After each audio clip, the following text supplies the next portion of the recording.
Hello everyone, તો આજે હું સરસ મજાની મસાલેદાર ખીચડી બનાવવાની છું અને એ ખીચડીનો વિડીયો આજે હું તમારા માટે લઈને આવી છું। તો આ મસાલેદાર ખીચડીની રેસીપી ખૂબ જ ઇઝી છે।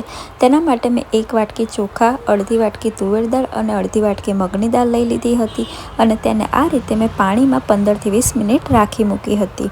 ત્યાર સુધી મેં ડુંગળી, કોથમીર, ગાજર અને કેપ્સિકમ અને લસણને આ રીતે ઝીણા શેપમાં સુધારી લીધા। હવે ખીચડીના વઘાર માટે મેં કુકરમાં 4 પરી તેલ ઉમેરી લીધું છે અને તેલ ગરમ થઈ જાય એટલે આપણે તેમાં અડધી ચમચી રાઈ ઉમેરી લેવાની છે અને અડધી ચમચી જીરું ઉમેરી લેવાનું છે। તો તેલ આપણું ગરમ થાય ત્યાં સુધી આપણે જે ચોખા અને દાળ પલાળ્યા હતા તેમાંથી બધું જ પાણી નિતારી લેવાનું છે અને 2 પાણીએ તેને સરસ મજાના સાફ કરી લેવાના છે। તો હવે આપણું તેલ ગરમ થઈ ગયું છે એટલે મેં અડધી ચમચી તેમાં રાઈ ઉમેરી લીધી અને રાઈ તેલમાં કકડી ગઈ એટલે અડધી ચમચી જીરું ઉમેરી લીધું હતું। ત્યાર પછી અડધી ચમચી મેં હિંગ ઉમેરી લીધી હતી અને ત્યાર પછી મીઠો લીમડો ઉમેર્યો અને લસણ ઉમેરી લીધું હતું। લસણ અને મીઠો લીમડો અને આપણે બધા જ શાકભાજી ઉમેરીએ ત્યારે ગેસ ધીમો જ રાખવાનો છે, જેથી કરી આપણું તેલ પણ બળી ન જાય અને તેલમાં જે આપણે મસાલા ઉમેર્યા છે તે પણ ન બળી જાય। હવે મેં બધા જ વેજીટેબલને તેલમાં ઉમેરી લીધા છે। ડુંગળી, કેપ્સિકમ અને ગાજરને મેં તેલમાં ઉમેર્યા છે।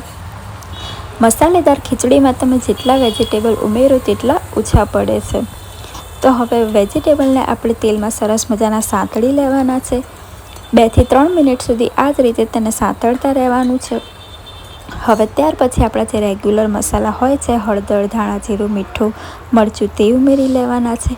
મસાલા ફ્રેન્ડ્સ તમે તમારા સ્વાદ અનુસાર ઓછા અને વધારે ઉમેરી શકો છો, પણ અહીં મારે માપસર જ બહુ તીખી પણ નહીં અને મીડિયમ બસ એવી ખીચડી બનાવવાની હતી। તે માટે મેં 1.5 ચમચી લાલ મરચું, અડધી ચમચી હળદર, અડધી ચમચી ધાણા જીરું અને અડધી ચમચી મીઠું ઉમેરીને મસાલાને બરાબર મેં મિક્સ કરી લીધા હતા।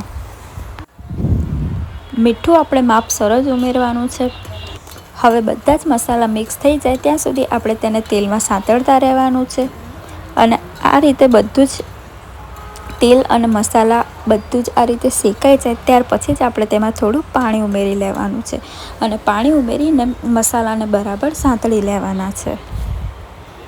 અને અહીં ફ્રેન્ડ્સ મેં કોથમીર ઉમેરી લીધી છે। કોથમીરને આ રીતે મસાલા સાથે જ ઉમેરી લેવાની છે, કારણ કે કોથમીર આપણે પહેલાં ઉમેરીએ છીએ તો સરસ મજાનો તેનો ટેસ્ટ પણ આવી જાય છે અને કોથમીર ખાવામાં પણ ખૂબ જ સરસ લાગે છે। જ્યારે આપણે ખીચડી બનાવીએ ત્યારે આ જ રીતે કોથમીરને પહેલાં ઉમેરી લેવાથી ખીચડી જ્યારે ખાઈએ ત્યારે કોથમીર આપણા મોઢામાં આવતી નથી અને તે સરસ મજાની મસાલા સાથે બફાઈ જાય છે। હવે ફ્રેન્ડ્સ મેં અહીં ખીચડીનો જલારામ મસાલો જે માર્કેટમાં મળે છે તે ઉમેરી લીધો છે। 10 રૂપિયાનું જે પેકેટ આવે છે તે આખું પેકેટ મેં અહીં ઉમેરી લીધું છે। હવે બધા જ મસાલાને બરાબર તેલમાં સાંતળી લેવાના છે। થોડું પાણી ઉમેરીને આપણે તેને સાંતળી લેવાના છે। ત્યાર પછી અહીં મેં અડધી વાટકી જેટલી તુવેર ઉમેરી લીધી છે, કારણ કે જ્યાં સુધી ખીચડીમાં તુવેર ન હોય ત્યાં સુધી ખીચડી ખાવામાં ટેસ્ટી નથી લાગતી। તો હવે આપણા મસાલા સરસ મજાના મિક્સ થઈ ગયા હતા તો મેં ખીચડી અને દાળને પણ તેલમાં ઉમેરી લીધી છે અને તેને પણ બરાબર મેં મિક્સ કરી લીધી છે। જ્યારે પણ આપણે ખીચડી બનાવીએ ત્યારે ચોખાને ઓછા જ લેવાના છે અને દાળને થોડી વધારે લેવાની છે। હવે મેં ફરીથી અડધી ચમચી હળદર અને 1 ચમચી મરચું ઉમેરી લીધું છે અને ત્યાર પછી મેં 4 ગ્લાસ જેટલું પાણી ઉમેરી લીધું છે। 2 વાટકી આપણે ચોખા અને દાળ લીધી હતી તે માટે મેં 4 ગ્લાસ જેટલું પાણી ઉમેરી લીધું છે। તમે વધારે ઢીલી ખીચડી બનાવતા માંગતા હોય તો તમારે 5 ગ્લાસ જેટલું પાણી ઉમેરી લેવાનું છે। પાણી ઉમેરી લીધા પછી પણ આ જ રીતે ચોખા અને દાળને આપણે હલાવી લેવાના છે, જેથી કરી ચોખા અને દાળ નીચે ચોંટી ન જાય અને સરસ મજાના બફાઈ જાય। તો હવે આ રીતે હલાવી લેવાનું છે। ત્યાર પછી આપણે કુકરનું ઢાંકણું બંધ કરી લેવાનું છે અને 4 સીટી થાય ત્યાં સુધી આપણે ખીચડીને બફાવા દેવાની છે। તો 4 સીટી કુકરની થઈ ગઈ હતી ત્યાર પછી મેં ખીચડીને થોડી વાર રાખી મૂકી હતી। તો ફ્રેન્ડ્સ હવે સરસ મજાની આપણી વેજીટેબલ મસાલેદાર ખીચડી તૈયાર થઈ ગઈ છે। આ ખીચડી જેટલી દેખાવમાં સારી બની છે તેટલી તો ટેસ્ટમાં તો તે ખૂબ જ સરસ બની હતી। તો લીલી તુવેરવાળી સરસ મજાની આપણી વઘારેલી ખીચડી તૈયાર થઈ ગઈ છે। જો વિડીયો પસંદ આવ્યો તો લાઈક કરવાનું